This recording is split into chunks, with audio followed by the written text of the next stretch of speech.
बार बार ये चीज़ कहता आ रहा हूँ, पहले भी कह रहा था, आज भी कह रहा हूँ कि वो चेयरमैन है, वो ईमानदारी से काम कर रहे हैं, लेकिन उनके साथ जो पदाधिकारी और हैं या और जो कर्मचारी हैं, उसमें कई ऐसे लोग हैं जो पिछले 5-6 साल, 7 साल, 8 साल से भी हैं। 1-2 को हटाया गया, लेकिन बाकी लोग अभी भी वही टीम है। बीपीएससी ने जब बहाली निकाली तो बीपीएससी फाइनल लिस्ट तैयार करके देगी। इसमें शिक्षा विभाग का हस्तक्षेप क्यों बीच में हो गया? तो गड़बड़ी तो यहीं से शुरू हो रही है। सरकार ने क्यों बीपीएससी के काम में हस्तक्षेप किया? बीपीएससी को अपना काम करने देना चाहिए था। सरकार और शिक्षा विभाग बीपीएससी पे दबाव बना रही है। बीपीएससी से बहाली हुई, बहुत प्रयास किया गया कि सेंधमारी करें, नहीं जब हो पाया, बीपीएससी जब से सेटिंग नहीं करा पाए, तब इन्होंने रास्ता निकाला कि अब काउंसलिंग में धांधली सेटिंग करवा लें और बीपीएससी से काउंसलिंग का अधिकार ले लें, अपने से काउंसलिंग हम करवा दें। मुझे जहाँ तक लगता है, अगर सरकार ज़्यादा प्रेशर देगी, शिक्षा विभाग ज़्यादा प्रेशर देगा, तो हमको तो यही लगता है कि कहीं चेयरमैन सर छोड़ के चले ना जाए, इस्तीफा ना दे दे। मुझे तो ये लग रहा है। पहले भी तेजस्वी यादव जी इनके साथ थे, 2015 में थे ना, 17 में फिर अलग हुए नीतीश जी, फिर बीजेपी के साथ गए, पहले भी बीजेपी के साथ थे, 1 साल 1.5 साल पहले तक बीजेपी के साथ थे, आज फिर 1 साल से आरजेडी कांग्रेस के साथ है। तो सरकार तो वही है ना, बदली कहाँ है? व्यवस्था कहाँ बदली है? कुछ नहीं बदला है। आज बीजेपी वाले विरोध कर रहे हैं, जब ये सरकार में थे तो कहाँ थे? 2019 से एसटीटी वाले आंदोलन कर रहे, क्यों नहीं उनको नियुक्ति पत्र दिया गया? क्यों नहीं बहाली किया गया? कहाँ थे उस समय बीजेपी वाले? तो सब सिर्फ विपक्ष में रहेंगे तो विरोध करेंगे, बाकी सरकार में रहने के बाद सब कुछ अच्छा लगता है। तेजस्वी यादव जी ने 10 लाख नौकरी देने का वादा किया था पहली कैबिनेट में, पहली कलम से, लेकिन उनका कलम कहीं खो गया। तो मेरे पास हमेशा कलम रहता है, अगर तेजस्वी यादव जी कहेंगे हम पहुँचा देंगे कलम, क्योंकि पहली कैबिनेट से तो नहीं दे पाए 10 लाख नौकरी, लेकिन फिर भी धन्यवाद इस बात के लिए तेजस्वी यादव जी को हम देते हैं कि कम से कम शिक्षा, रोजगार, नौकरी पे ये बात तो करते हैं। अभी वैकेंसी निकली है, आगे भी इन्होंने कहा 1,10,000 निकलेगा, उसके लिए भी हम स्वागत करें। दरोगा की वैकेंसी आई, द्वितीय इंटर स्तरीय वैकेंसी आई, सिपाही का आया, तो ये सब चीज़ तो आया है। इतना वैकेंसी तो सेंट्रल सरकार भी नहीं दे रही है, या बिहार से बाहर कोई और राज्य भी नहीं दे रहा। यहाँ पे चल रहा है कंपटीशन। सिर्फ शिक्षक भर्ती, दरोगा भर्ती में ही कंपटीशन नहीं होता है कि कट ऑफ मार्क्स तय होता है, यहाँ पे पार्टी के बीच भी चलता है कंपटीशन। सरकार के, जैसे केंद्र की सरकार है, अपनी योजनाओं का या किसी का इतना विज्ञापन देते हैं, प्रचार प्रसार करते हैं, तो इन लोग का भी मजबूरी है कि प्रचार करना पड़ेगा भाई, यहाँ तो कंपटीशन टफ है, तो इन लोगों को भी इवेंट का रूप देना पड़ेगा। तो इसलिए पिछले साल से ये लोग नियुक्ति पत्र बांट रहे हैं, इवेंट का रूप दे रहे हैं। 6 से 2 बस आप शिक्षकों को ला रहे हैं, नियुक्ति पत्र देने के लिए आप व्यवस्था कर लेते हैं, लेकिन अगर कोई छात्र बीमार पड़ जाए, एक्सीडेंट हो जाए, परीक्षा देने जाते हैं, उनके लिए आपकी कोई व्यवस्था है? परीक्षा देने में जो आते जाते हैं उसमें समस्या होती है, सड़क पे रुकना पड़ता है, ठंड के समय में, बरसात के समय में रोड पे सोना पड़ता है, रात गुजारना पड़ता है, रहने की व्यवस्था नहीं रहती है, क्या उसके लिए आपने कभी सोचा? नमस्कार, आप देख रहे हैं द बिहार टॉप, मैं हूं आदेशपुरी। बीपीएससी के द्वारा शिक्षक भर्ती रिजल्ट जारी किया गया, छात्रों के बहुत सारे ऑब्जेक्शन थे और हर एक चीज़ का स्पष्टीकरण आयोग के स्तर पर दिया जा रहा है। आज मार्कशीट भी अपलोड कर दिया गया, cut off date, tie breaker, यानी कि जन्म तिथि को लेकर जो था कि कट ऑफ में, उसको लेकर भी सारा चीज़ कहा जाए तो बीपीएससी के द्वारा जो है अभी तक हर एक चीज़ पर जितना भी प्रश्न उठा है सब पर स्पष्टीकरण दिया जा रहा है, पहले भी दिया गया है। हमारे साथ हैं छात्र नेता दिलीप हैं और इनसे ही बात करेंगे। दिलीप जी, हर एक स्पष्टीकरण दिया जा रहा है, मार्कशीट भी आज से अपलोड हो गया, क्या कहना है? मार्कशीट में भी क्या कोई समस्या आ रही है, इसको लेकर आपको कोई सूचना? देखिए, अभी कुछ अभ्यर्थी सुबह से मुझे फ़ोन कर रहे हैं, तो उसमें अभ्यर्थी द्वारा हमें बताया जा रहा है कि कट ऑफ से ज़्यादा मार्क्स उनका आ रहा है, 2 मार्क्स 3 नंबर ज़्यादा है, किसी का 5 नंबर भी ज़्यादा है, और उसके बावजूद भी उनका सिलेक्शन नहीं हुआ है, जबकि सीटें खाली है उनके कैटेगरी में भी, और कोई उनका मतलब गलती नहीं है। जैसे होता है ना कि साइन छूट जाए या फिर ओएमआर सीट में कुछ गड़बड़ी हो, एक जो लिस्ट बीपीएससी ने जारी किया उसमें भी उनका रोल नंबर नहीं है, तो यानी कि सारा चीज़ सही है, फिर भी कट ऑफ से ज़्यादा मार्क्स रहने के बावजूद इनका सिलेक्शन इसमें मेरिट लिस्ट में नहीं था। और उसके बाद कुछ लोग ऐसा बता रहे हैं कि ओएमआर सीट जो अपलोड किया गया था तो उन्होंने रख लिया है, ये करके जो होता है प्रिंट उसका, तो अभी पहले भी मिलाए थे, अभी भी मिला रहे हैं, जितना उनका मार्क्स आ रहा है और अभी जो मार्क्स बीपीएससी ने जारी किया उसमें अंतर आ रहा है कि कोई बोल रहे हैं 2 नंबर मेरा कम है, कोई बोल रहे हैं 1 नंबर कम है। तो ये क्यों हो रहा है? 1-2 अभ्यर्थी नहीं, मुझे अभी तक 25-30 अभ्यर्थी फ़ोन करके ऐसा बताएं सुबह से। तो मैंने उनसे भी कहा है कि आप बीपीएससी को ईमेल कीजिए, और बीपीएससी के चेयरमैन सर से भी हम आग्रह करते हैं आपके चैनल के माध्यम से कि ये जो एक समस्या आई है इस पर आप संज्ञान लीजिए, देखिए कि क्यों ऐसा हुआ है। जी, मैं रोकना चाहूँगा कि ये बीपीएससी के द्वारा पहली बार नहीं किया गया है, 68वीं और शायद से 67वीं बीपीएससी पीटी के समय भी ऐसा किया गया था। उस समय तो कोई समस्या नहीं आया, एक भी ऑब्जेक्शन नहीं आया, ना ही कोर्ट केस हुआ, सब कुछ अच्छे से हुआ। और शिक्षक बहाली में भी देखें तो जितना पारदर्शिता आयोग के द्वारा बढ़ता गया है, फिर ये समस्या आपको कैसे लगता है कि ये क्यों आ रहा है, आखिर प्रॉब्लम क्यों क्रिएट हो जा रहा है, जबकि आयोग बड़ा सफाई से हर एक काम को शुरू से करते आया है? देखिए, इसमें बहुत सारी बातें हैं। जहाँ तक बीपीएससी की बात है तो पिछले 1 साल से जब से अतुल प्रसाद सर जी सुधार करना शुरू किए, युवाओं की बातों को सुनना शुरू किए, तो बहुत सारा सुधार हुआ है और उनकी ईमानदारी पे कोई संदेह नहीं है। वो काम बहुत अच्छा से कर रहे हैं और जितना अच्छा से वो काम कर रहे हैं, मुझे नहीं लगता है कि जितना भर्ती आयोग है बिहार में, किसी का भर्ती आयोग का चेयरमैन इतना अच्छा से काम कर रहे हैं, जितना पारदर्शिता ही दिखा रहे हैं। परफेक्शन आईएएस सिविल सेवा, बीपीएससी, यूपीएससी परीक्षा के लिए एकमात्र समर्पित और रिजल्ट ओरिएंटेड संस्थान, बेहतर सफलता के लिए केंद्रित। Perfection IAS foundation course Hindi और इंग्लिश माध्यम में विश्वसनीय गाइडेंस के साथ सुनिश्चित की जाती है। 64वीं, 65वीं, 66वीं बीपीएससी परीक्षाओं में सबसे ज्यादा 107, 69, 131 क्रमशः रिजल्ट देने वाली संस्थान perfection IAS, Kumar tower, boring road, Patna. बाकी भर्ती आयोग तो कटअप भी जारी नहीं करता, मार्क्स भी जारी नहीं करता, चाहे पेपर क्वेश्चन नहीं देता है। ओएमआर शीट का कार्बन कॉपी तो छोड़िए, ऑनलाइन भी अपलोड नहीं करता, क्वेश्चन तक नहीं देता है परीक्षा समाप्ति के बाद, चाहे वो दरोगा बहाली हो, सिपाही बहाली या बीएसएससी में। लेकिन बीपीएससी के द्वारा कम से कम ये सारा चीज़ क्या जाता है, पारदर्शिता लाई जाती है। आज अभ्यर्थी अगर ये बोल रहे हैं कि उनका कटअप से ज़्यादा मार्क्स है या मार्क्स उनका जितना आ रहा है उतना वेबसाइट बीपीएससी की वेबसाइट पे नहीं दिया गया है, 1-2 नंबर कम दिखाया जा रहा है, तो उनको मार्क ये ओएमआर शीट दिखाया गया, अपलोड किया, तब तो आज उनको पता चला ये चीज़। दरोगा सिपाही वाले में तो दिखाया ही नहीं जाता, ना कुछ बताया जाता है।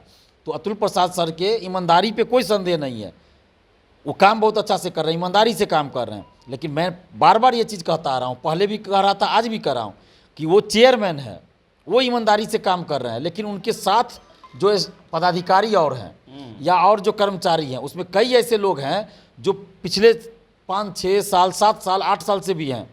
1-2 को हटाया गया, लेकिन बाकी लोग अभी भी वही टीम है। जो अमरिंदर कुमार परीक्षा नियंत्रक थे, उनके टीम का बहुत लोग अभी भी बीपीएससी ऑफिस में है। तो कहीं ऐसा तो नहीं, बार बार मैं मीडिया के माध्यम से चेयरमैन सर को भी इस चीज़ के लिए आगाह करता रहा हूँ कि आप ईमानदार हैं, आप ईमानदारी से काम कर रहे हैं, धन्यवाद देते हैं आपको। लेकिन आपके ऑफिस में अभी भी कुछ लोग ऐसे हैं जो पहले के टीम के लोग हैं, हो सकता है वो लोग गड़बड़ी करना चाहे, तो उन पर नज़र रखना पड़ेगा आपको।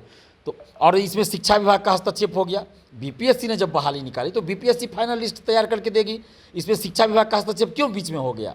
तो गड़बड़ी तो यहीं से शुरू हो रही है। सरकार ने क्यों बीपीएससी के काम में हस्तक्षेप किया? बीपीएससी को अपना काम करने देना चाहिए था। सरकार और शिक्षा विभाग बीपीएससी पे दबाव बना रही है अनावश्यक, और हड़बड़ी में रिजल्ट जारी करवाया गया बीपीएससी के द्वारा। एक ईमानदार व्यक्ति को आप बार बार टॉर्चर कर रहे हैं, बार बार आप प्रेशर दे रहे हैं कि आप आज रिजल्ट जारी कीजिए, आज शाम तक। ये कौन सा तरीका होता है? ये बीपीएससी ने रिजल्ट जारी नहीं किया और आप शिक्षा विभाग ने क्या किया, काउंसलिंग का डेट घोषित कर दिया। पहले भी आया ना एक जो लेटर आया था कि 10 तारीख को बीपीएससी रिजल्ट जारी कर रही है और 12 तारीख से काउंसलिंग हम करवाएंगे। कहाँ से ये डेट आ गया भाई? बीपीएससी ने तो कोई डेट अनाउंस नहीं किया था कि हम 10 को देंगे। उन्होंने कहा था कि हम मिड अक्टूबर में रिजल्ट देंगे, ये नहीं कहा था कि 10 को देंगे कि 15 को देंगे। एक संभावना जाहिर किया गया था, वो भी कुछ समय पहले। आप 10 तारीख का डेट शिक्षा विभाग कैसे घोषित कर रहा है कि 10 को बीपीएससी का रिजल्ट आएगा? तो ये खेल शिक्षा विभाग के द्वारा खेला जा रहा है, और सरकार और शिक्षा विभाग बीपीएससी और बीपीएससी के चेयरमैन को मोहरा बनाना चाह रहे हैं। हमको तो यही लग रहा है, अब हमको देखने से यही अब प्रतीत हो रहा है कि एक ईमानदार व्यक्ति को काम करने से रोका जा रहा है, हम यही समझ रहे हैं। और मुझे जहाँ तक लगता है, अगर सरकार ज़्यादा प्रेशर देगी, शिक्षा विभाग ज़्यादा प्रेशर देगा, तो हमको तो यही लगता है कि कहीं चेयरमैन सर छोड़ के चले ना जाए, इस्तीफा ना दे दे। मुझे तो ये लग रहा है, क्योंकि अगर ईमानदार व्यक्ति को आप बार बार काम करने से रोकिएगा या फिर आप उनको अपने अनुसार काम नहीं करने दीजिएगा, स्वतंत्र रूप से काम नहीं करने दीजिएगा, तो कोई ईमानदार व्यक्ति कैसे काम कर पाएगा? सरकार और शिक्षा विभाग ऐसा क्यों चाहेगी? सरकार ही उनको दी इतना बड़ा दायित्व, तो शिक्षा विभाग ही लगातार बैठक हुआ, ये लोग आखिर क्यों चाहेंगे कि ऐसा हो? देखिए, पहले भी यही सरकार थी, नीतीश कुमार जी मुख्यमंत्री थे। ऐसा नहीं है कि नई कोई सरकार बनी, ऐसा नहीं है। ये सिर्फ गठबंधन बदलते रहता है, सरकार तो वही रहती है। पहले भी तेजस्वी यादव जी इनके साथ थे, 2015 में थे ना, 17 में फिर अलग हुए नीतीश जी, फिर बीजेपी के साथ गए, पहले भी बीजेपी के साथ थे, 1 साल 1.5 साल पहले तक बीजेपी के साथ थे, आज फिर 1 साल से आरजेडी कांग्रेस के साथ है। तो सरकार तो वही है ना, बदली कहाँ है, व्यवस्था कहाँ बदली है, कुछ नहीं बदला है। सिर्फ जनता को गुमराह किया जा रहा है, बेवकूफ़ बनाया जा रहा है, युवाओं को बेवकूफ़ बनाया जा रहा है। कैसे सरकार को हम समझे कि बदल गई भाई? जब तेजस्वी यादव जी विपक्ष में थे तो बिहार विशेष पुलिस सशस्त्र बल करके जो कानून आया था, जो संशोधन करके, उसका विरोध किया था इन लोगों ने, बहुत बड़ा हंगामा किया था, विधायकों को मार पीट करके जूता से मार मार के बाहर फेंका गया था, याद होगा। 23 मार्च 2021 की ये बात है, बहुत बवाल हुआ था। तेजस्वी यादव जी सरकार में आए तो क्यों नहीं उस कानून को वापस ले लिया गया? ले लेते वापस। अगर वो कानून गलत था, जनता के हित में नहीं था, जैसा कि तेजस्वी यादव जी बोल रहे थे, कांग्रेस वाले बोल रहे थे, आज क्यों उस कानून को नहीं वापस ले रहे हैं लोग? तो कैसे हम समझे कि सरकार बदल गई या तो कुछ हो गया? कुछ नहीं हुआ, बस विपक्ष में रहना है तो विरोध करना है। आज बीजेपी वाले विरोध कर रहे हैं, जब ये सरकार में थे तो कहाँ थे? 2019 से एसटीटी वाले आंदोलन कर रहे, क्यों नहीं उनको नियुक्ति पत्र दिया गया, क्यों नहीं बहाली किया गया? कहाँ थे उस समय बीजेपी वाले? तो सब सिर्फ विपक्ष में रहेंगे तो विरोध करेंगे, बाकी सरकार में रहने के बाद सब कुछ अच्छा लगता है। और ये जो पहले से शिक्षक बहाली होती रही है ना, तो आदत लगी हुई है सबको पैसा पे बहाली करने का, अरबों रुपया करोड़ों रुपया कमाने का।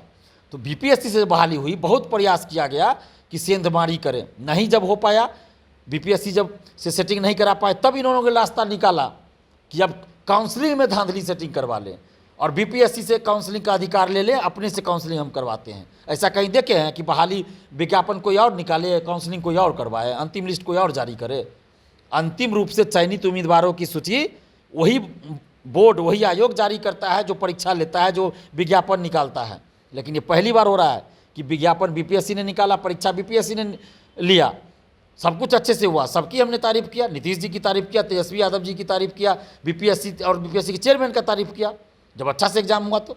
लेकिन रिजल्ट के बाद जो गड़बड़ियाँ सामने आ रही है, हालांकि बहुत सारी चीज़ों का समाधान हो गया। जब हम लोग मिले परसों चेयरमैन सर से तो बहुत सब चीज़ का समाधान हो गया, उन्होंने सब चीज़ को स्पष्ट कर दिया और जो कन्फ्यूजन बहुत सारी चीज़ों को लेकर था दूर किया, सुधार भी हुआ। जैसे वाटर मार्क को लेकर था तो उन्होंने अब वाटर मार्क पर लिख दिया है कि ये मतलब वेरीफाइड नहीं है, सत्यापित नहीं है, लिख दिया गया है वाटर मार्क वाले कल जो लिए लगा है उस पर।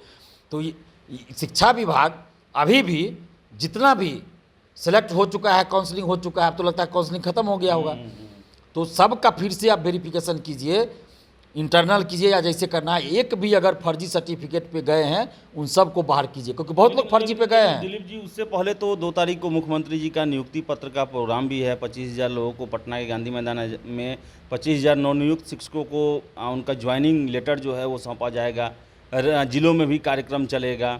तो क्या इसके बाद लग रहा है कि जांच होगा क्या? अब पता नहीं ये लोग कब जांच करेंगे। और देखिए, सबसे बड़ी बात आपने जो सवाल किया उसका जवाब अभी तक हम नहीं दिया, अब दे रहे हैं। ये जो इतनी जो हड़बड़ी दिखाई गई और ये जो बीपीएससी से काउंसलिंग नहीं करवा कर शिक्षा विभाग के द्वारा काउंसलिंग करवाया जा रहा है, और सरकार और शिक्षा विभाग बीपीएससी को मोहरा बनाया जा रहा है, इसमें बीपीएससी चेयरमैन को मोहरा बनाया जा रहा है। जब बीपीएससी से धांधली सेटिंग नहीं हो पाई तो अब शिक्षा विभाग के द्वारा आप खुद से काउंसलिंग करवा कर सोच रहे हैं कि इतने लाख की बहाली है तो इसमें 10-20 हज़ार अगर 30 हज़ार चला जाएगा अभी अपना आदमी फर्जी बहाली मतलब पैसा देके, तो कोई पता नहीं चलेगा इसमें। तो इसलिए जब बीपीएससी से नहीं करा पाए तो अब शिक्षा विभाग से ये लोग करवा रहे हैं। यही बात होगा और क्या बात होगा, यही बात। अगर नहीं है, नहीं अगर ऐसा है, अगर मान लीजिए कोई धांधली सेटिंग नहीं हो रही तो हम तो कह रहे हैं सरकार को कि आप जांच करवाइए भाई, जितना फर्जी डॉक्यूमेंट्स पे गया है उस सबको बाहर कीजिए। शिक्षा विभाग को लेकर इतना अविश्वास आपको क्यों है? शिक्षा विभाग को लेकर अविश्वास इसलिए है क्योंकि इससे पहले जितना बहाली हुआ शिक्षा विभाग के द्वारा ही हुआ था और एक भी बहाली सही से नहीं हुआ है। जो नियोजन इकाई से हुआ प्रथम चरण से लेकर 6ठा चरण तक एक भी बहाली सही से नहीं हुई। पैसों का खेल चला, खुलेआम चला। कई बार तो मेरिट लिस्ट जो ये काउंसलिंग का जारी हुआ था उसको कैंसिल करना पड़ा जब आरोप लगा और सबूत प्रस्तुत किया अभ्यर्थियों ने, तो एफआईआर भी दर्ज हुआ। तो हम नहीं बोल रहे हैं, तो सरकार के मतलब रजिस्टर में दर्ज है, एफआईआर भी बहुत जगह दर्ज हुआ। बहुत सारा 1 से 1.5 लाख के फर्जी डॉक्यूमेंट्स पे बहाल हुए। ये तो सरकार खुद पटना हाईकोर्ट में कह रही है कि 1 लाख या जितना भी डाटा है, फोल्डर नहीं मिल रहा है, जो भी डॉक्यूमेंट्स कहाँ काहे नहीं मिल रहा है भाई, नहीं मिल रहा है। कौन सा बात, तो बहाल कैसे कर लिए आप? बाहर कीजिए फर्जी शिक्षक को, क्यों नहीं आज तक बाहर कर रहे हैं? तो ये अपने लोगों को सेट करने के लिए, चुनावी फायदा उठाने के लिए हम सबसे पहली बात कि 1,70,000 रुपये वैकेंसी निकली, हमने धन्यवाद दिया सरकार को, नीतीश जी, तेजस्वी जी को धन्यवाद एक और दिया। बात चल रहा है कि क्या आप 2 तारीख के होने वाले प्रोग्राम का भी विरोध करेंगे क्या? देखिए, हम आज तक किसी सरकारी आयोजन का विरोध नहीं किए हैं, या कोई पार्टी का कार्यक्रम हो रहा है, कुछ हो रहा है तो उसका हम विरोध नहीं किया, आज तक नहीं किया, न करेंगे। हमको सरकारी कार्यक्रम के विरोध करने का सवाल ही नहीं। जो लोग इसमें ईमानदारी से जॉब ले रहे हैं, 1,22,000 पे जो मेरिट लिस्ट निकला है, तो इसमें हमने कभी कहा कि सभी फर्जी है? हमने नहीं कहा। हम ये भी नहीं कह रहे हैं कि कितने फर्जी है, हम सिर्फ इतना कह रहे हैं कि जितना भी आप मेरिट लिस्ट जारी किया, अब तो काउंसलिंग भी हो गया, तो उसमें आप काउंसलिंग कीजिए, फिर से डॉक्यूमेंट्स वेरिफिकेशन कीजिए, जो फर्जी डॉक्यूमेंट्स पे आए हैं उनको बाहर कीजिए, जो मेरिट से आए हैं उनको तो हम सलाम करते हैं, उनको हम ये आग्रह करते हैं हाथ जोड़कर सभी शिक्षकों से, जो आप शिक्षक बन गए मेरिट से आए, कि आप बिहार की गुणवत्तापूर्ण शिक्षा लाने के लिए आप पूरा जी जान लगा दीजिए। आप बीपीएससी से शिक्षक बने हैं, आपको सम्मान मिल रहा है, पैसा भी अब मिल रहा है, तो आप जी जान लगा दीजिए, ईमानदारी से पढ़ाई करवाइए, स्कूल में शिक्षा व्यवस्था को सुधारिए। आप पे अब जिम्मेवारी है बिहार की शिक्षा व्यवस्था को सुधारने का। सरकार बदलते रहती है, पदाधिकारी बदलते रहते हैं, लेकिन आप जिस स्कूल में जाइएगा उस स्कूल में पढ़ाना आपका काम रहेगा। आप स्वागत करते हैं, आप 2 तारीख को लगभग 1 लाख के आसपास जो है वो युवाओं को रोजगार मिलेगा उस दिन, उसका हम स्वागत करते हैं। नौकरी मिल रही है, सरकारी नौकरी मिल रही है, उसका हम स्वागत करते हैं। इसके लिए सरकार को भी धन्यवाद दे रहे हैं, और जो लोग भी मेरिट से इसमें आए हैं, ईमानदारी से आए हैं, उनको भी हम बधाई देते हैं और शुभकामना दे रहे हैं कि बिहार की शिक्षा व्यवस्था को आप सुधारिए, आप पे बहुत बड़ी जिम्मेवारी अब है। लेकिन साथ ही हम सरकार से ये भी कह रहे हैं कि जो फर्जी पे आए हैं, फर्जी हुआ है, फर्जीवाड़ा हुआ है, सीटेट पास नहीं है या एसटीईटी पास नहीं है, सर्टिफिकेट नहीं है, वो कैसे बहाल हो सकता है? ये तो 2 साल बाद भी अगर कोई क्लेम कर देगा, शिकायत करेगा तो फंस जाएगा, सीट खाली होगा, तो अभी ही उस चीज़ को बाहर कर दीजिए ना, बाद में क्यों होगा, अभी भी कर दीजिए। अगर विज्ञापन की शर्तों का पालन नहीं हो रहा है, सर्टिफिकेट नहीं है, तो वो लोग को बहाल नहीं होना चाहिए। अब अगर 2 साल बाद भी कोई क्लेम करेगा ना, तो उसको बाहर होना पड़ेगा, लेकिन 2 साल तक तो वो गुणवत्तापूर्ण शिक्षा के रास्ते में बाधक बनेगा ना, तो इसलिए अभी बाहर कर दीजिए। हाँ, ये चीज़ है कि स्वागत तो हम कर रहे हैं कि आप नियुक्ति पत्र दे रहे हैं, ठीक है, सरकार अपना नियुक्ति पत्र दे रही है, आयोजन कर रही है, सरकारी आयोजन, ठीक है, इसके लिए धन्यवाद। 1 साल से जब से तेजस्वी जी आए हैं तब से नियुक्ति पत्र को एक इवेंट की तरह सेलिब्रेट किया जा रहा है, कैसे देख रहे हैं इसे आप? देखिए, तेजस्वी यादव जी ने 10 लाख नौकरी देने का वादा किया था पहली कैबिनेट में, पहली कलम से, लेकिन उनका कलम कहीं खो गया। तो मेरे पास हमेशा कलम रहता है, अगर तेजस्वी यादव जी कहेंगे हम पहुंचा देंगे कलम, क्योंकि पहली कैबिनेट से तो नहीं दे पाए 10 लाख नौकरी, लेकिन फिर भी धन्यवाद इस बात के लिए तेजस्वी यादव जी को हम देते हैं कि कम से कम शिक्षा, रोजगार, नौकरी पे ये बात तो करते हैं। इसके लिए हम तेजस्वी यादव जी को धन्यवाद देते हैं, और 1,70,000 पे वैकेंसी निकाली, इसके लिए भी धन्यवाद देते हैं। देखिए, जहाँ अच्छा काम अगर कर रहे हैं तो हम धन्यवाद देंगे। जहाँ शिक्षक बहाली का श्रेय किसको जाता है दिलीप जी, आपको क्या लगता है, तेजस्वी यादव को या नीतीश सरकार को? देखिए, अगर सही से आप निष्पक्ष रूप से देखिएगा तो तेजस्वी यादव जी को श्रेय जाना चाहिए, क्योंकि इन्होंने चुनाव में भी वादा किया था कि हम 10 लाख सरकारी नौकरी देंगे। ये पहले व्यक्ति हैं, हमको लगता है पूरे हिंदुस्तान में पहले व्यक्ति होंगे, नहीं हिंदुस्तान का छोड़ दीजिए, क्योंकि मोदी जी 2 करोड़ नौकरी या रोजगार का वादा किए थे, हालांकि वो दिए नहीं। 2 करोड़ हर साल, ऐसा नहीं कि 5 साल में। नरेंद्र मोदी जी ने 2014 में वादा किया था कि हर साल 2 करोड़ युवाओं को हम रोजगार देंगे, लेकिन वो बाद में कह दिया कि हम नौकरी का कहाँ बात किए थे, रोजगार का, तो रोजगार भी नहीं दिए। ये सच्चाई है, हर साल 2 करोड़ नहीं दिए, सच्चाई है। और तेजस्वी यादव जी ने कहा कि हम पहली ही कैबिनेट मीटिंग में पहली ही कलम से 10 लाख युवाओं को सरकारी नौकरी देंगे, इन्होंने ये वादा किया। बीजेपी ने कहा हम 19 लाख नौकरी देंगे, रोजगार देंगे, 19 लाख वादा किया। बीजेपी की सरकार बनी बिहार में 2020 में सरकार बनी, कोई नौकरी रोजगार नहीं दिया, 19 लाख में से कुछ नहीं। पहले से जो बहाली चली आ रही थी। तेजस्वी यादव जी जब सरकार में आए हैं पिछले साल, तब इन्होंने जो वादा किया था, मीडिया ने सवाल करना शुरू किया कि अब तो सरकार में आए तो 10 लाख नौकरी दीजिएगा, तो मीडिया ने इतना चलाया कि अब तो मजबूरी हो गई। नीतीश जी ने घोषणा कर दिया 15 अगस्त को पिछले साल कि 10 लाख क्या, हम लोग तो 20 लाख को देंगे। उसके बाद मीडिया फिर पीछे पड़ गई कि आपने तो कहा 20 लाख को देंगे, कब देंगे। तो होते होते अब जाके इस बार जो वैकेंसी निकली है, मतलब 1 साल पहले का कोई बहाली नहीं है। अब जून से जो बहाली आई, मई से, वो इनका बहाली है। जैसे सिपाही के लिए 21,000 कुछ बहाली, शिक्षक के लिए 1,70,000 निकाला गया, 1,22,000 पे अभी, लेकिन नियुक्ति पत्र 1,22,000 को नहीं मिलेगा। वो तो बहुत सारा चीज़ खाली हो जाएगा। लेकिन इस बात के लिए हम तेजस्वी यादव जी को धन्यवाद देते हैं कि कम से कम इन्होंने जो हम लोग आंदोलन किए 2020 में शिक्षा और नौकरी के मुद्दे पे, उसको उन्होंने चुनावी मुद्दा बना दिया, जो कि पहली बार हुआ, और उसी के आधार पर युवाओं ने इनको वोट भी दिया। सरकार में आने के बाद भी तेजस्वी यादव जी अपने मुद्दे पे कम से कम कायम रहे। इन्होंने ये नहीं कहा कि हम तो ऐसे बोल दिया, कुछ बोल रहे हैं बार बार अभी भी कि हम नौकरी देंगे, कम से कम इतना तो बोल रहे हैं ना। तो ये बहुत बड़ी बात है, हम धन्यवाद देते हैं इसके लिए। जहाँ गलत कर रहे हैं हम विरोध भी कर रहे हैं कि कलम खो गया उनका, हमने ये भी कहा, लेकिन नौकरी की बात ये कर रहे हैं, ये अच्छी बात है। और जो अभी वैकेंसी निकली है, आगे भी इन्होंने कहा 1,10,000 निकलेगा, उसके लिए भी हम स्वागत कर रहे हैं। दरोगा की वैकेंसी आई, द्वितीय इंटर स्तरीय वैकेंसी आई, सिपाही का आया, तो ये सब चीज़ तो आया है। इतना वैकेंसी तो सेंट्रल सरकार भी नहीं दे रही है, या बिहार से बाहर कोई और राज्य भी नहीं दे रहा। तो हम जहाँ सरकार अच्छा काम कर रही है हम तारीफ करेंगे, हम किसी के कहने पे कुछ नहीं बोलेंगे कि विरोध करें, विरोध के लिए विरोध हम नहीं करते हैं। लेकिन हाँ, अब जहाँ तक बात रही कि भाई जो वैकेंसी आई उसको अब सही से पूरा करवाइए, तो इसमें हम ये नहीं कर रहे हैं कि नीतीश जी या तेजस्वी जी धांधली सेटिंग करवा रहे होंगे, हम ये नहीं कर रहे हैं।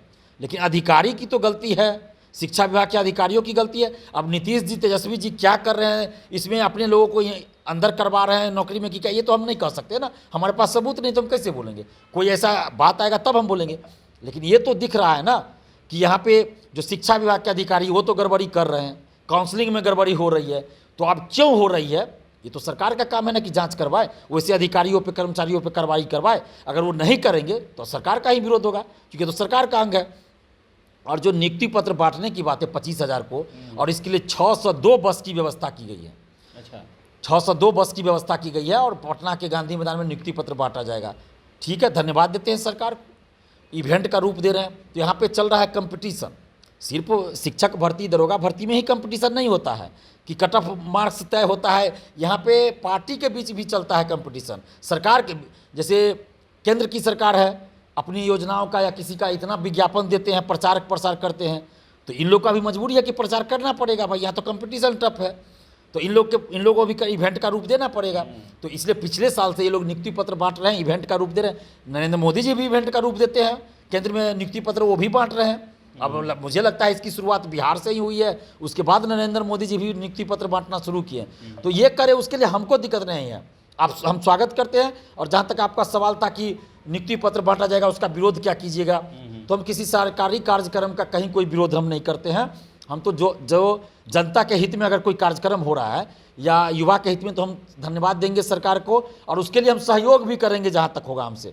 और उस दिन हम कोई अपना कार्यक्रम, आंदोलन या कोई छात्रों की मीटिंग हम नहीं रखेंगे, और न रखते हैं कभी। हम इस चीज़ का हमेशा ख्याल रखते हैं। किसी पार्टी का भी कोई कार्यक्रम रहता है तो उस दिन हम अपना कोई कार्यक्रम नहीं रखते हैं, कि ताकि लोगों को ये ना लगे कि उस पार्टी के विरोध में हम काम कर रहे हैं। ऐसा हम कभी नहीं करते हैं, तो हम उसका स्वागत करते हैं। लेकिन जो इवेंट का रूप आप दे रहे हैं, चलिए ठीक है, दीजिए, कोई दिक्कत नहीं। लेकिन 602 बस आप शिक्षकों को ला रहे हैं, नियुक्ति पत्र देने के लिए आप व्यवस्था कर लेते हैं। लेकिन अगर कोई छात्र बीमार पड़ जाए, एक्सीडेंट हो जाए, परीक्षा देने जाते हैं, उनके लिए आपकी कोई व्यवस्था है? परीक्षा देने में जो आते जाते हैं उसमें समस्या होती है, सड़क पे रुकना पड़ता है, ठंड के समय में, बरसात के समय में रोड पे सोना पड़ता है, रात गुजारना पड़ता है, रहने की व्यवस्था नहीं रहती है। क्या उसके लिए आपने कभी सोचा? उसके लिए कि आपने क्या प्रयास किया? हम तो सवाल करेंगे सरकार से ना, आप उसके लिए भी जवाब दीजिए। जब कोई और चीज़ व्यवस्था होता है, मान लीजिए कोरोना के समय में आप देख लीजिए, अभ्यर्थियों को, स्टूडेंट्स को पटना से अपने ज़िला में भेजने के लिए आपने कोई व्यवस्था किया था? नहीं किया था। अभ्यर्थी पैदल जा रहे थे, कैसे कैसे रात में व्यवस्था करके पैदल कैसे जा रहे थे, हमको फ़ोन आता था। उस समय आपके पास बस की व्यवस्था नहीं थी। आप ही ने कहा था, सुशील कुमार मोदी जी उप मुख्यमंत्री थे, वो बोल रहे थे बिहार सरकार के पास संसाधन नहीं है कि बिहार से बाहर के लोगों को हम ला सकते हैं। और अभी 602 बस, भले वो सरकार में नहीं सुशील मोदी, लेकिन सरकार का ही नहीं था जवाब। हम तो वही बोले कि सरकार बदल कहाँ रही है, वही लोग सरकार में हैं, बार बार आ रहे हैं। तो अब व्यवस्था बदलनी चाहिए, सरकार बदलनी चाहिए, नए लोग आने चाहिए सरकार में। ये वही लोग बदल के, मतलब आज आप उस कुर्सी पे बैठे, हम इस पे बैठे, कल हम उस पे बैठ जाएंगे, आप इस पे बैठ जाइएगा, तो ये थोड़े बदलाव हो गया। सभी लोग बाहर हो, नए लोग आए, तब बदलाव होगा। ये चीज़ होता है बदलाव। ये तो अभी तो जो भी लोग दिख रहा है, चाहे बीजेपी हो, कोई भी पार्टी हो, सब तो वही लोग हैं जो बार बार आते जाते हैं, सरकार में रहते हैं। कोई नया चीज़ हो कहाँ रहा है?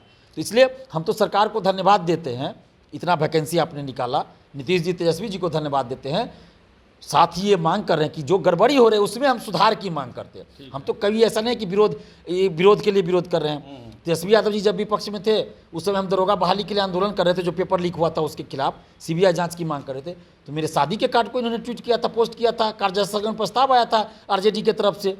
उस समय हमने लिखाया था शादी के कार्ड पे कि पेपर लीक की सीबीआई जांच हो, पेपर लीक मुक्त बिहार हो अपना। तो हम तो बिहार की भलाई के लिए, बिहार के विकास के लिए और बिहार के युवाओं के हित में काम कर रहे हैं, हम किसी सरकार के विरोध में काम नहीं कर रहे हैं। ठीक है, तो दिलीप जी थे और इनका साफ साफ ये कहना है कि बीपीएससी को मोहरा बनाया जा रहा है। इसके साथ साथ शिक्षा विभाग के कार्यप्रणाली पर भी प्रश्न उठा रहे हैं और 2 तारीख को जो मुख्यमंत्री जी का प्रोग्राम है उसके लिए सरकार को धन्यवाद कर रहे हैं कि बिहार के युवाओं को नौकरी दिया जा रहा है, लेकिन जो भी समस्याएं आ रही हैं इसमें उसे क्लियर किया जाए और ये प्रयास किया जाए कि कोई भी फर्जी डॉक्यूमेंट्स के आधार पर बहाल ना हो, ताकि किसी भी योग्य कैंडिडेट का हकमारी ना हो। तो फिलहाल इस वीडियो में इतना ही। वीडियो पसंद आया लाइक शेयर करें, हमारे चैनल द बिहार टॉप को सब्सक्राइब जरूर कर लें। धन्यवाद।